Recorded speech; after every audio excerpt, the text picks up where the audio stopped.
I'm Ray. I'm Kandace. Welcome to Unpacking Coffee. This week, Reykjavík Roasters in Iceland.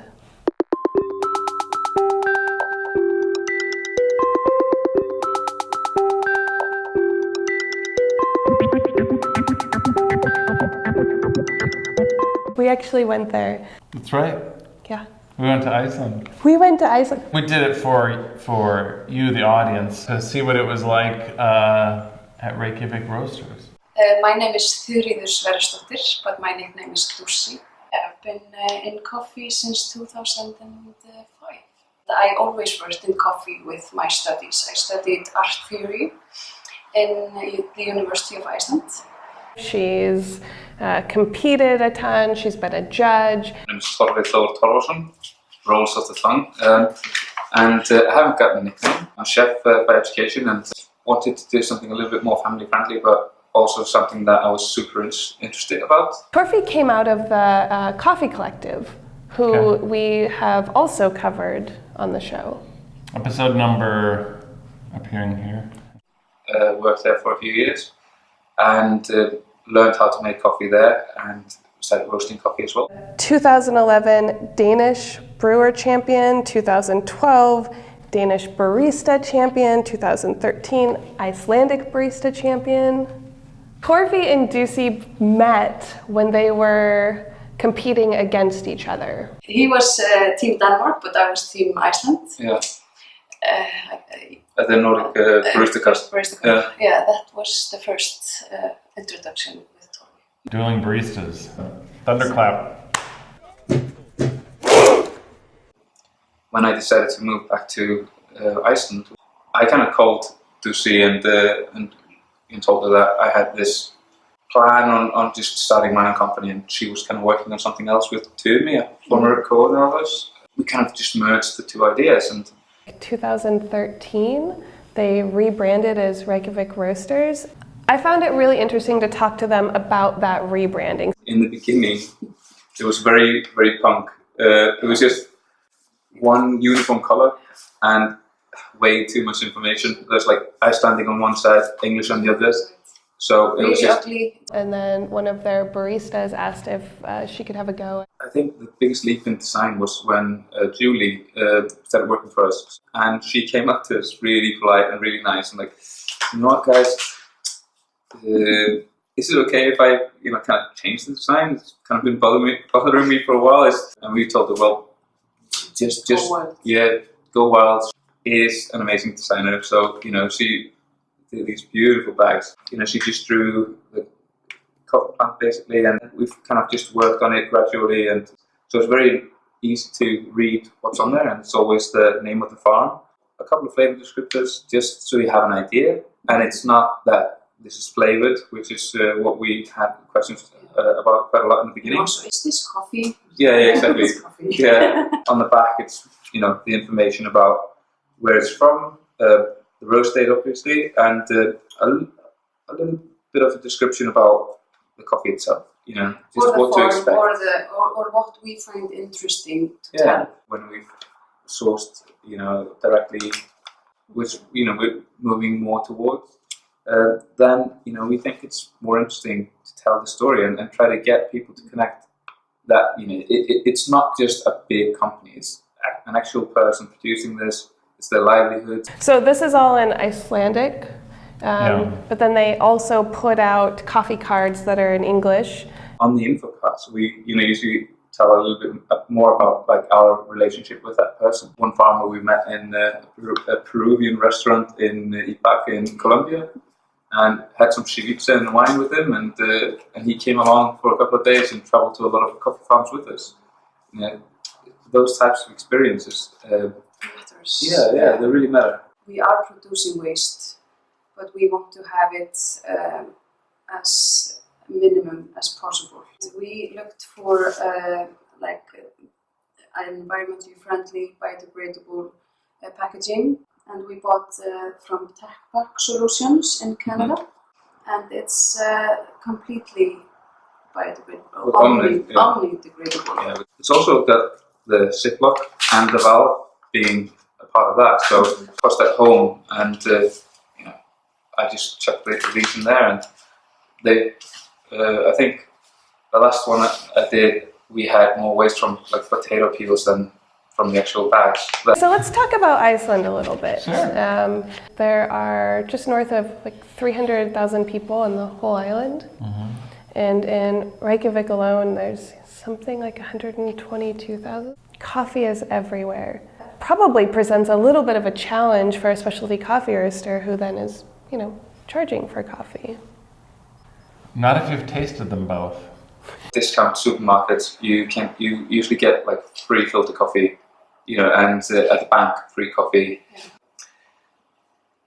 Teaching people about that coffee shouldn't be free, and explaining that there are so many hands that come into producing their cup of coffee, and there are so many people behind it, and it's really a product that they should respect a little bit more. Explaining to them why this coffee is better than what you get for a ridiculously low price. It's a challenge every day. Yeah, international companies that have a stake here in Iceland as well, and they're just importing everything. And when you do that, you are maybe getting the freshest coffee. It's 3 months old already from roast, and it's never really going to taste as good as something that has been, thoroughly kind of sourced and worked on.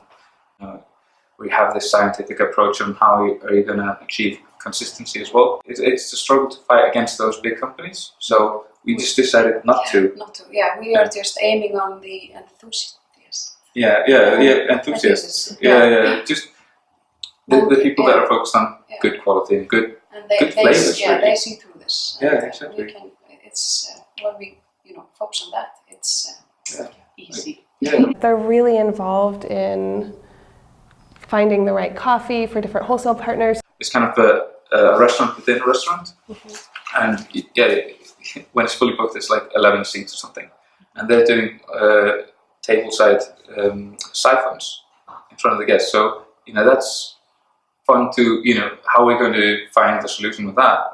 We've tried giving them hand grinders. We've tried grinding it for them with a better an EK43 better grinder, and delivering it very often and having this constant dialogue, and that's what's fun for us. The cafe scene is very small, and especially kind of the high end of that. However, the coffee culture itself here in Iceland, it's the first thing you get asked when you go to a visit. Would you like a cup of coffee? Almost before they say hello. Yeah. They don't really have a formula for what they're building in the cafes. They're creating spaces that would kind of meld into the environment. So the first cafe that we visited was right in the middle of Reykjavík in, I think, what a guidebook called Hipster Central. I'm not sure what that means exactly. I think it just means they have good coffee there. I know. They did have a little record player and some records out that you could put on. And the second time we went, the record that was out was the Shins from Portland. So that was pretty cute. And in 2015, we opened the second one in Reykjavík, and now last year we opened the third one in the art hall in Ásmundsson. Exactly. So three very different cafes as well. Three really different cafes. But we also wanted just to, let the environment and the building and everything around it just dictate what we wanted to do, accomplish in each particular place. We didn't just want to copy paste everything and just. We don't have any formula for our looks or our bar or anything. No. We have only the coffee has a good formula. Yeah, that's kind of the red thread. And the atmosphere as well. Yeah. The experience of going there. Yeah. When we went to the second location that we visited, they had this great mural on the wall of how to describe coffee taste. Oh yeah, It's insert photo beautiful. here. It's beautiful. We've got a really nice base of regulars. Yeah, I would say the main the oldest location, which is central downtown, that has probably gone up to 50-50 or the tourists. Yeah, tourists and or even more during the summer. During the summer. Yeah, during the summer. So the regulars that have always gone there weren't able to go there anymore. Yeah, moved to Reykjavík. Yeah, so they kind of were like, Moved. migrating birds almost. It's just like they went there and then they came back during the winter time when it got a little bit more quiet, and then It's seasonal. yeah. Something exciting was happening actually in the middle of our interview. They had just taken out their 5 kilo roaster and they were just putting in a 15 kilo roaster. Yeah. Say that like you're excited. Who's jet lagged? This guy. This guy right here.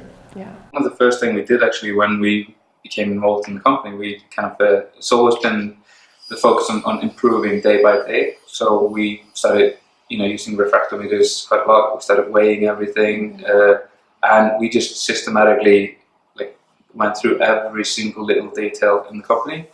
And we've now the reason why we're in this location now, is because we're waiting for a new roaster to arrive. We wanted to create this platform of, being able to buy better equipment, and you can't really do that if you, don't improve every single, kind of aspect of your company, financially and growing organically. So, there's been a lot of work behind the scenes to get to this point, and now it's kind of now we kind of reap the benefits. Time now in our business is always like until the roaster comes, then we can do this and this and this. Why aren't we going on it? Because we have the roaster coming. It's everything's invested in this right now. So we're it's not only about this equipment; it's about everything else. Exactly. It's really nice I think this is the roaster arriving. I need to take this. Oh, how exciting! You'll get this live on camera. Yeah, nice. Reykjavík Roasters of Reykjavík, Iceland.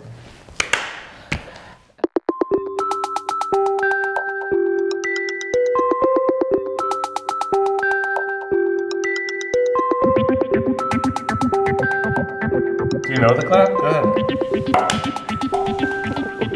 I don't know if we're doing it. We're probably not doing it right.